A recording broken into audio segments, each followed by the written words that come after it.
అరే వెనక కొంచెం కొడుతురా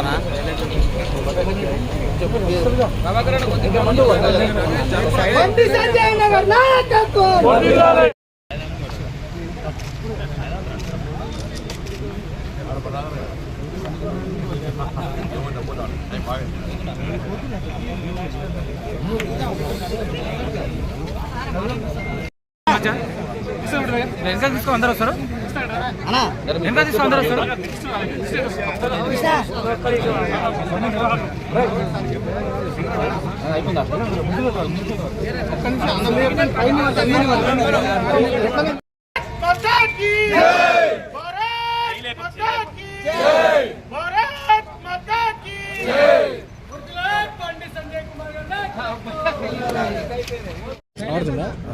మొన్న జరిగిన పార్లమెంట్ ఎన్నికల్లో తెలంగాణ రాష్ట్రంలో మెజార్టీ సీట్లు భారతీయ జనతా పార్టీ గెలుచుకోబోతున్నది.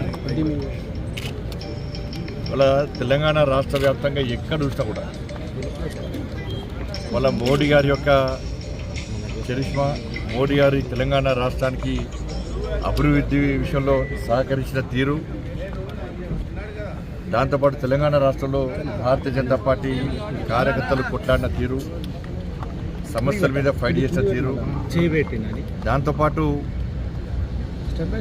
బీఆర్ఎస్ మీద వ్యతిరేకతతోని కాంగ్రెస్ పార్టీ ఓటేస్తే కాంగ్రెస్ పార్టీ కూడా 100 రోజుల్లో 6 గ్యారెంటీలు అమలు చేస్తామని చెప్పి మోసం చేసినటువంటి విధానాన్ని ప్రజలు గుర్తించారు. మేము అసెంబ్లీ ఎన్నికల్లో భారతీయ జనతా పార్టీకి ఓటేయాల్సింది పోయి కాంగ్రెస్ పార్టీకి ఓటేసి ఇలా మోసపోయినాం. కాబట్టి ఎట్టి బస్సులో పార్లమెంట్లో భారతీయ జనతా పార్టీకి ఓటేస్తాం. నరేంద్ర మోడీ గారిని ఎట్టి బస్సులో ప్రధానమంత్రిగా చేయడమే మా లక్ష్యం. నరేంద్ర మోడీ గారు ప్రధానమంత్రిగా లేని ఈ దేశాన్ని ఊహించుకోలేం. ఇవి దేశానికి సంబంధించిన ఎన్నికలు, దేశ భద్రత, దేశ అభివృద్ధి, ఈ దేశంలో పేదలకు సంక్షేమ పథకాలు అమలు జరగాలంటే నరేంద్ర మోడీ గారు తిరిగి ప్రధానమంత్రి కావాలని చెప్పి ప్రజల లోపల ఆలోచన వచ్చింది. కాబట్టి పూర్తిగా మెజార్టీ స్థానాలను ఇలా భారతీయ జనతా పార్టీ గెలుచుకోబోతున్నది. ఏ సర్వే చూసినా కూడా ఇలా భారతీయ జనతా పార్టీకి అనుకూలంగా ఉంది. ఇంకా ఏమైనా జరగవచ్చు, ఎక్కువ సీట్లు రావచ్చు అనేటువంటి ఆలోచనతో ఇవాళ ప్రజలు ఉన్నారు. సర్వే సంస్థలకు అంతు చిక్కని ఫలితాలు ఈరోజు పార్లమెంటు ఎన్నికల్లో రాబోతున్నాయి. జూన్ 4 నాడు ఇలా రాబోతున్నాయి. కాబట్టి ఈ కార్యకర్తలందరూ కూడా చాలా కష్టపడి పనిచేస్తున్నారు. బట్ అన్ని మ్యాక్సిమం స్థానాల్లో మేము గెలవడానికి కూడా అనుకూలమైన వాతావరణం ఉంది. దాంతోపాటు శాసన మండలి ఎమ్మెల్సీ ఎన్నికల్లో కూడా ఇలా భారతీయ జనతా పార్టీ గెలవబోతున్నారు. ఎందుకంటే బీఆర్ఎస్ పార్టీకి ఓటేసే స్థితిలో ప్రజలు లేరు. బీఆర్ఎస్ పార్టీని ఇంకా కూగటి వెళ్తూ పెగిలించాలని చెప్పి ప్రజలు కసితో ఉన్నారు. అతి తక్కువ సమయంలో ప్రజా వ్యతిరేకతను రెట్టింపుగా స్థాయిలో చూరగొన్న పార్టీ కాంగ్రెస్ పార్టీ.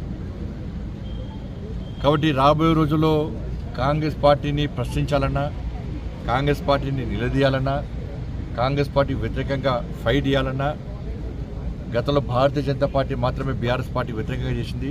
ఇలా కాంగ్రెస్ పార్టీ పరిస్థితి అదే. వాటి కాంగ్రెస్ పార్టీ వ్యతిరేకంగా ఫైట్ చేయాలంటే అది భారతీయ జనతా పార్టీకే సాధ్యం. బట్ భారతీయ జనతా పార్టీనే ఈ ఎన్నికల్లో గెలిపించాలి. కేంద్రంలో నరేంద్ర మోడీ ప్రభుత్వం ఏర్పడబోతున్నది.